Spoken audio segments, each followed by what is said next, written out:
আসসালামু আলাইকুম ভিউয়ার্স, আজকে আমি যে ভিডিওটা নিয়ে এসেছি সেটা হচ্ছে সিলেটের দর্শনীয় 4-5টি স্থান ভ্রমণের। তো আমি প্রথমেই ডিবির হাওর এবং তামাবিল সীমান্ত ভ্রমণ করেছিলাম। তো আজকে এই ভিডিওটা নিয়ে এসেছি। পরবর্তী ভিডিওতে আমি জাফলং জিরো পয়েন্ট, লালা খান এবং আগুন পাহাড়ের ভিডিওটা দেখাবো। পাঠ করে নিয়েছি। আসলে একদিনে আমি 4-5 জায়গা ভ্রমণ করেছিলাম। প্রথমে আমি আমার ভিডিও ভালো লাগলে অবশ্যই সাবস্ক্রাইব করবেন, লাইক, শেয়ার এবং কমেন্ট করবেন। আমি ভিডিওতে চলে যাচ্ছি। আমরা ভোর 6টা বাজে তখন আমরা বাসা থেকে বের হচ্ছি। আমরা সিলেট মুন্সিপাড়া, আমার ভাইয়ের বাসা। তো ওখান থেকে আমরা ভ্রমণের জন্য বের হচ্ছি।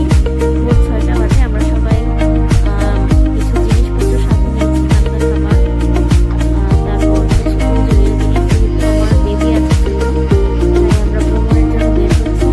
আমাদের সামনে গাড়ি দাঁড়িয়ে আছে, আমার মেয়ে নামছে।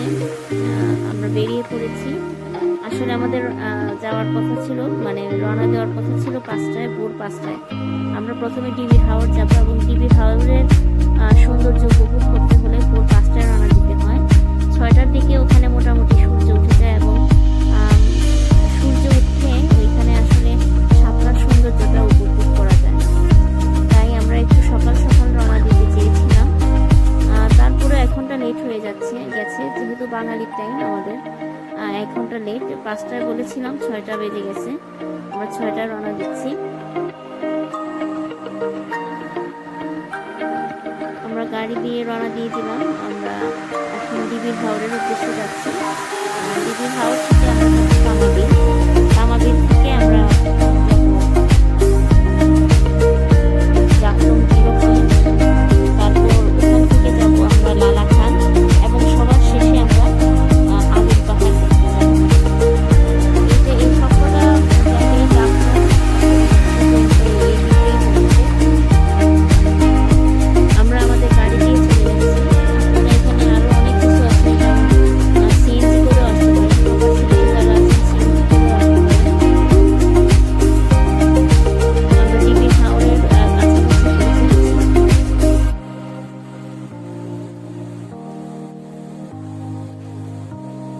ইদানিংকালে ডিবির হাওর কিন্তু সিলেটের একটা দর্শনীয় স্থান হিসেবে খুবই পরিচিতি লাভ করেছে। যারা ইয়াং জেনারেশন, বিভিন্ন কলেজ ভার্সিটির ছেলেমেয়েরা ওখানে বেড়াতে আসে। আমরা প্রায় পৌঁছে গেছি। দেখুন, ডিবির হাওরে পৌঁছে গেছি। এখানে পাশে একটা রেস্টুরেন্ট দেখতে পাচ্ছেন। এখানে মোটামুটি কম প্রাইসে খাওয়া যায়, আবার ভালো। দেখুন ভিউয়ার্স, আমরা পৌঁছে গেছি। এখানে এই যে গাড়িগুলো দেখতে পাচ্ছেন, এগুলো কিন্তু পর্যটকদের গাড়ি। দর্শনার্থীরা আসছে এখানে গাড়ি পার্কিং করে রেখে গেছে। এখান থেকে হেঁটে ভিতরে যেতে হয়। তো আমরাও এখানে গাড়িটা পার্ক করে এখান থেকে নেমে যাবো। একটু জায়গা হেঁটে ভিতরে যাবো।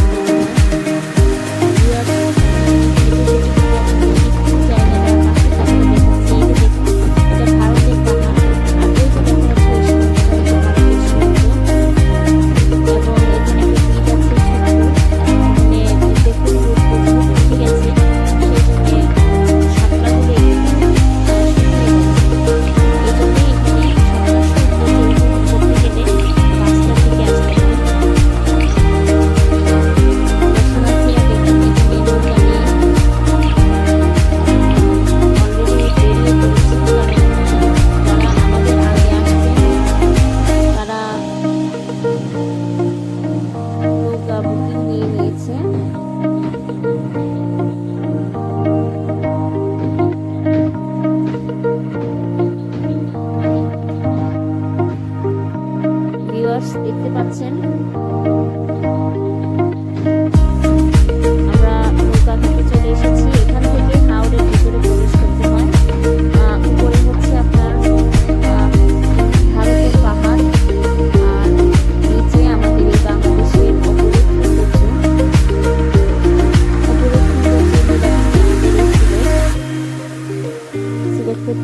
রাজধানীও বলা হয়। আমরা এখান থেকে নৌকা নিচ্ছি। এখানে আরেকটা বিষয় হচ্ছে কক্সবাজারের মতো এখানে ক্যামেরাম্যান আছে, ক্যামেরা নিয়ে তারা পিছন পিছন ঘুরতেই থাকে, মানে ছবি তোলার জন্য। যাদের ইচ্ছে হয় তারা ছবি তোলার জন্য ক্যামেরাম্যান বুক করে নিতে পারেন। দেখুন সারি সারি নৌকাগুলো বাঁধা আছে। এই নৌকাগুলো আবার সিরিয়াল মেনটেন করে ছাড়া হয়। তো আমরা যে নৌকাটা দেখেছি তার সিরিয়াল এখনো আসেনি, আমরা সিরিয়াল মোতাবেক নৌকায় উঠে পড়বো। নৌকাগুলো কিঙ্গি নৌকা, আমরা নৌকায় উঠে পড়েছি। আমাদের নৌকা হাওড়ের ভেতর দিয়ে চলছে। দেখুন শাপলাগুলো ফুটে রয়েছে, আর এক পাশে রয়েছে ভারতের পাহাড়, ভারতের সীমান্ত ঘেরা এই হাওর। আমার মেয়ে খুব উপভোগ করছিল হাওরের সৌন্দর্য। নৌকায় বসে আমরা একদিকে পাহাড় আর আরেকদিকে এই হাওরের শাপলার সৌন্দর্য উপভোগ করছিলাম। আমার ভাই এবং তার ওয়াইফ পিছনে দেখতে পাচ্ছেন, তারা ছবি তোলায় ব্যস্ত ছিল। কতগুলা শাপলা আমার ভাইয়ের ওয়াইফ যে গেছে সে হাত দিয়ে তুলে নিয়েছিল, আমিও কতগুলো শাপলা তুলেছিলাম। কিন্তু তারপর ওখানে যে অ্যারেঞ্জমেন্ট, মানে ওখানকার লোক একজন দেখতে পেয়ে বলল শাপলা তোলা নিষেধ। দেখুন ভারতের পাহাড় দেখা যাচ্ছে। শাপলাগুলো নিচে ওই যে লাল দেখতে পাচ্ছেন,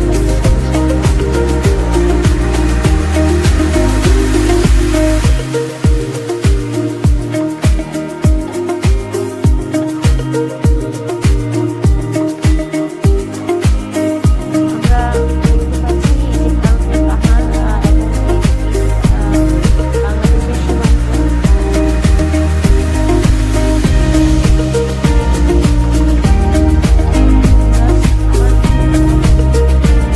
অবশ্যই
ভিউয়ার্স দেখতে পাচ্ছেন আমার মায়ের হাতে একটা ফুল। আমরা অনেক ছবিও তুলেছিলাম।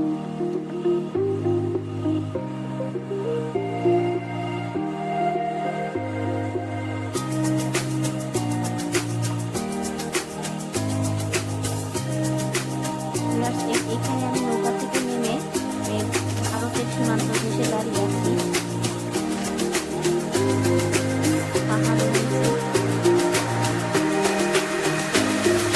রোদ উঠেছিল, তাই ছাতা নিয়ে যেতে হয়েছে। না হলে আপনারা অবশ্যই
রাস্তাটা তামাবিল সীমান্তের পাশে একটা ইমিগ্রেশন সেন্টারের পাশে একটা রেস্টুরেন্ট আছে, ওইখানে বসে নাস্তাটা সেরে নিব। আর এই যে রাস্তাটা দেখতে পাচ্ছেন, আমাদের যে গাড়ির ড্রাইভার সে বলল যে মানে এই রাস্তাটা কিন্তু পাহাড় ঘেঁষে, অর্থাৎ পাহাড় থেকে আমরা নিচে নামছি, ভারতের পাহাড়।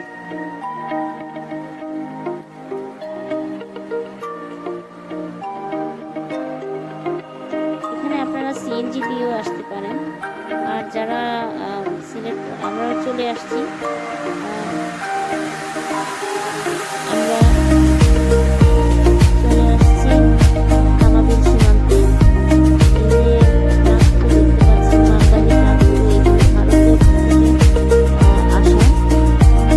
এখানে লোকেরা মানে ভারত তামাবিল সীমান্ত দিয়ে ভারত যাওয়ার যে প্রসেসটা এখান থেকে শুরু হয়। এখানে গাড়ি আছে এবং এখান থেকে তামাবিল সীমান্ত দিয়ে ভারতে যাওয়া যায়, বাসে করে যাওয়া যায়।